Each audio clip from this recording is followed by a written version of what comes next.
Hello, it's Bethany. I'm a lower elementary Montessori teacher, and today I'm going to be showing you things in my classroom that I have created.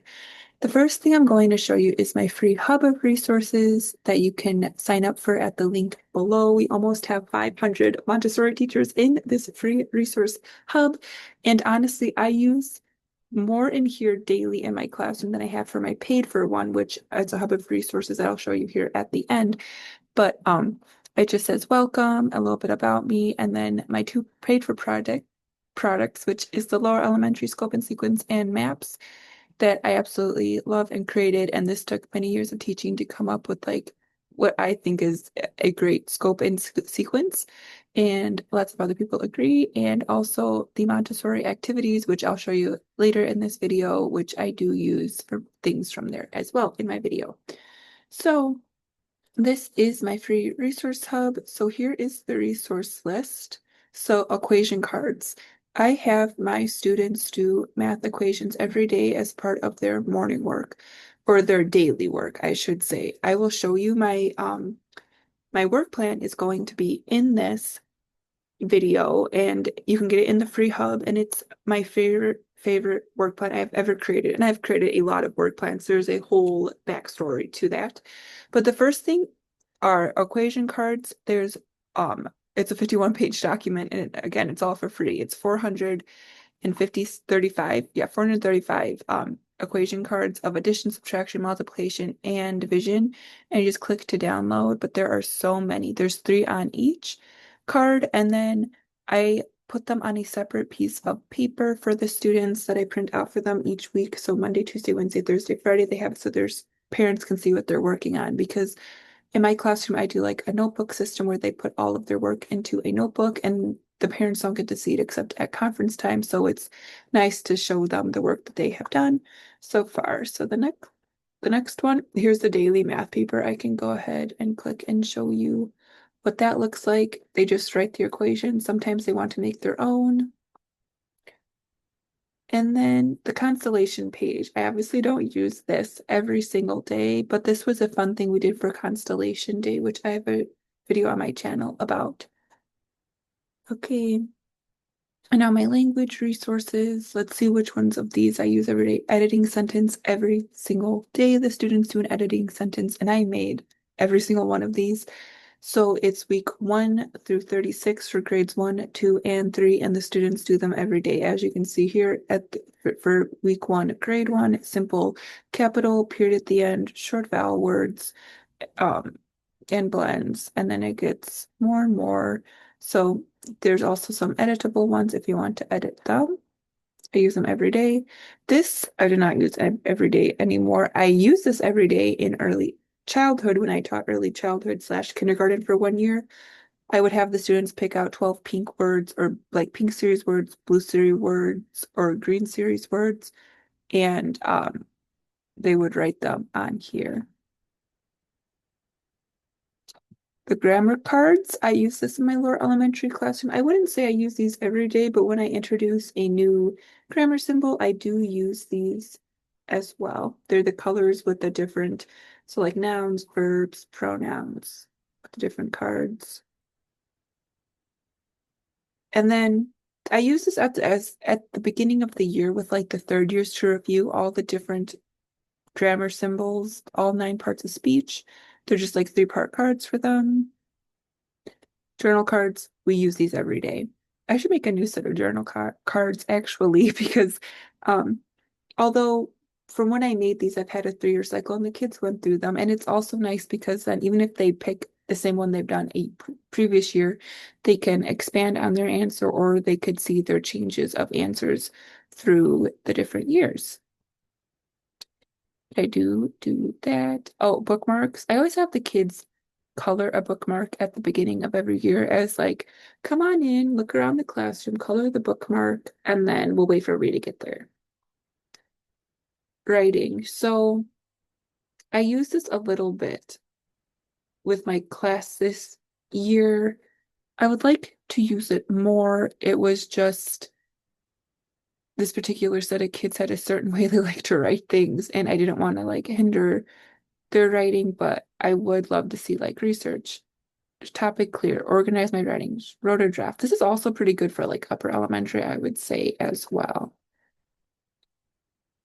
Paragraph writing, they use this a lot because this is how they liked to write. They would think of a topic, put the introduction sentence, find three details, and write a conclusion sentence for like a paragraph. Spelling papers, we use these every Friday when we do our spelling checks. I literally just send home a list of words. They practice them. It's more, I consider this spelling more of a practical life skill. Like, okay, eventually when you leave Montessori, you will have to do some homework at home.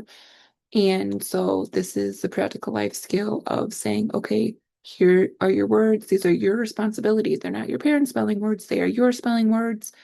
And that is what you're going to do with them. So at the end of the week, depending on how much the list has, we use this. And the reason why I print out spelling paper for them is so then they don't have to number their page. I know they know how to count like that. They don't need to sit there numbering their page. And two, when they do number their own page, it just gets everywhere. The numbers are out of line, sequence order. And I also don't use just like notebook paper for this because they just draw all over the line. So with this one's, it's dotted lines and it's numbered for them. And I don't have to number a bunch of papers because they don't want to sit there numbering papers either. And it also looks more neat and clean. Thankful writing. I use this in um, November when we talk about Thanksgiving. That was a fun one. And then they write it on this beautiful piece of paper. End of the day journals. I will show you what this looks like. Um, we tried this. We got to about week 10 and I kind of gave up with it. They were just supposed to write like my favorite thing is like I enjoyed my math lesson today, or maybe like a traveling zoo came to school that day. They're like, we saw the zoo today, just so they could have memories. And every single day we were going to sit down at reading time and write a sentence. But every single day it became my favorite part was snack. I liked like math. Like it was just very basic things, and they didn't want to draw a picture with it. Um, Perhaps in the future I will try it again. I'm not too sure about this year, but I had a lot of stuff of memories at the end of the year that it kind of encapsulated the year better than this would have anyways. So that's okay. The Venn diagram. We use these when we talk about Venn diagrams, so not every day. The storybook writing. So this is what I do for the knowledge fair characters. Um, Character books. So this year was pretty cool. I have a whole video. I'm not going to explain this, but I use this in March. You could watch a knowledge fair video below as well. And then it seems like we're going to get into the cultural resources. Oh wait, we use these. So when we start going, the prehistory is like the cavemen. So when we start going through the basic human needs of people, they'll write like transportation and then they'll draw the cards of the different transportation. And we just have cards that say these and then they draw the different transportations for them. So when we do like the needs of people and people through the ages and things like that, that is when these get used. And for a while there, it was about once a week when you talk about that. But there's a bunch of different basic human needs that the Montessori chart shows it. The calendar pages, we use these once a month. The kids love doing these. And the parents, I got a parent feedback that said their favorite thing their kid brings home is what their favorite thing about the month was.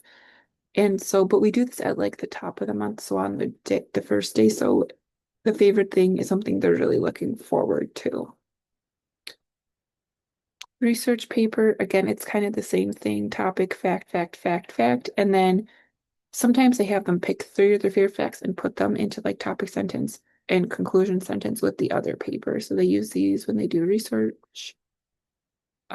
This is what I use at the beginning of the year for vertebrates and invertebrates, like an overview. They get to draw one of each before we go through each thing.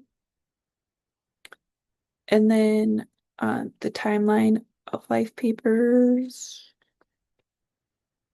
Oh, yeah, they just draw in there the different things. I think this one has lines on it, so they could also write something about it. Yeah, these are actually pretty cool. They turned out cute this year. And then extra resources. Okay, so here's my work plan. Once you get in here, you can go ahead and read this. I also have a blog post on my website about this and telling you all about what it is. I used this work plan I created for quite a while, but then I made my favorite work plan. This one, absolute favorite work plan. And you could change these up for your daily works that you need, and then math, language, and cultural best work plan. Because it really keeps them accountable. Because I'm like, I see you didn't do language for 2 days. What's going on? Or why didn't you do any math, language, or cultural? Like you have to reevaluate what you're doing. And it's very clear to them what they need to do. And there's 10 works on here. And they're as soon as you finish your 10 works, you're on free choice. So you could pick what you want to work on, even though they technically kind of are picking stuff we do cultural group and language and math, and they follow their maps and stuff. But they're like they still have freedom to pick what they want to do with that as well. And then back to school information papers. I obviously use those at the beginning of the year coming up here. And then oh, this was a fun activity, what they think the writer looks like. And then I printed, I got this idea from a different person, but then they just put their own pictures in this, and that was very cute. Okay, this is just like a help doc if you don't know how to use Canva. This I did use this year, and they turned out so cute at the end of the year. Every single month, they drew their favorite things. So they would write their name, they would draw a picture, and then write their favorite things. I would hang them on the wall for a month, take them down. I kept them to the very end of the year, and I put them all together and bound it into the book. It was adorable. Reflection papers. So if a student did something that another student deemed they didn't like, or an adult saw them do something, I would write their name, the date, the reason, and then at recess time, they would write what they did and then how to stop them from doing it again. And these were pretty much listed for my students. Keeping your hands to yourself, being aware of my surroundings. I repeat myself so many times, you have to be aware of your surroundings. I know we're growing into our body, but a lot of things happen just because people aren't paying attention. Choosing my words wisely, walking. So it could be, I could give a reflection paper for, um, reason running in the classroom, what I did. I run in the classroom. How can I stop it from happening again? Walking. And then the Peace Day activity. That's a lot of fun. And then, okay, I didn't actually do this.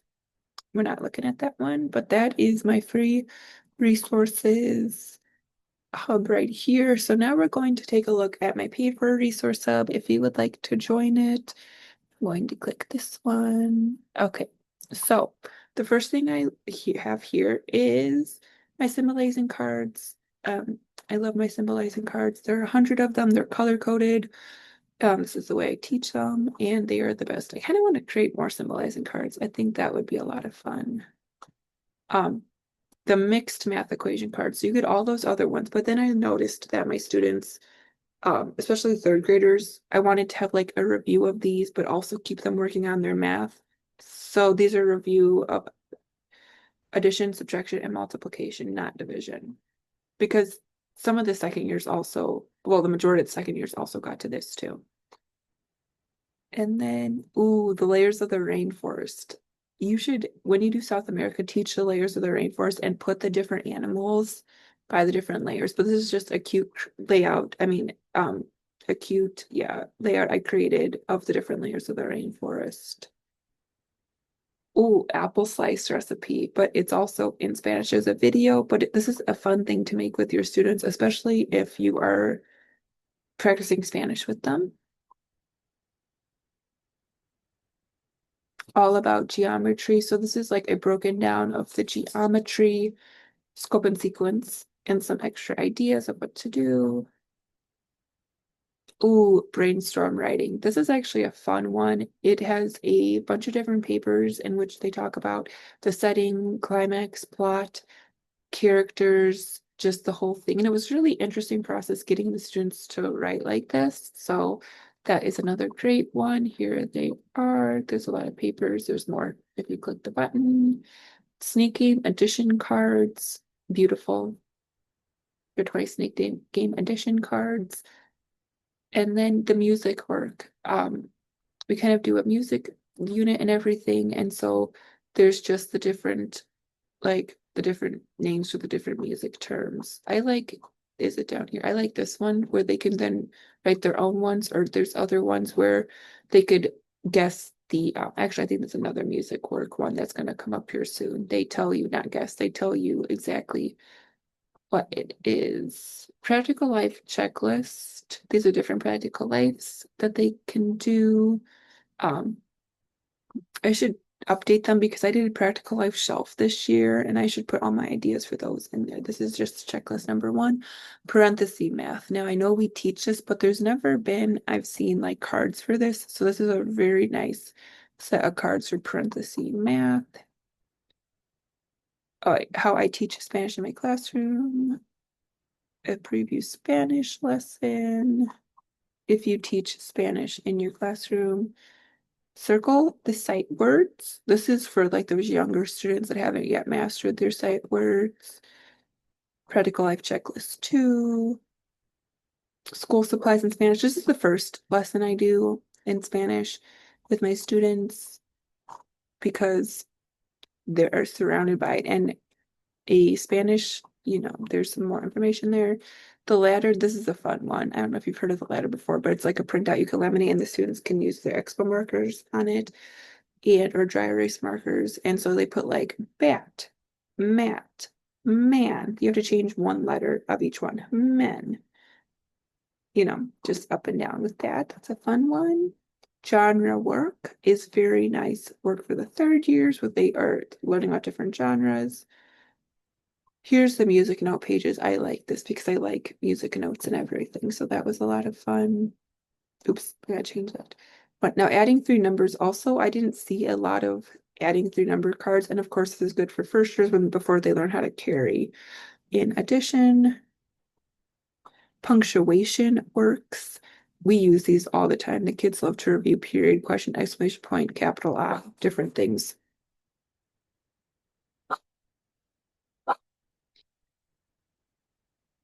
These are the place value cards.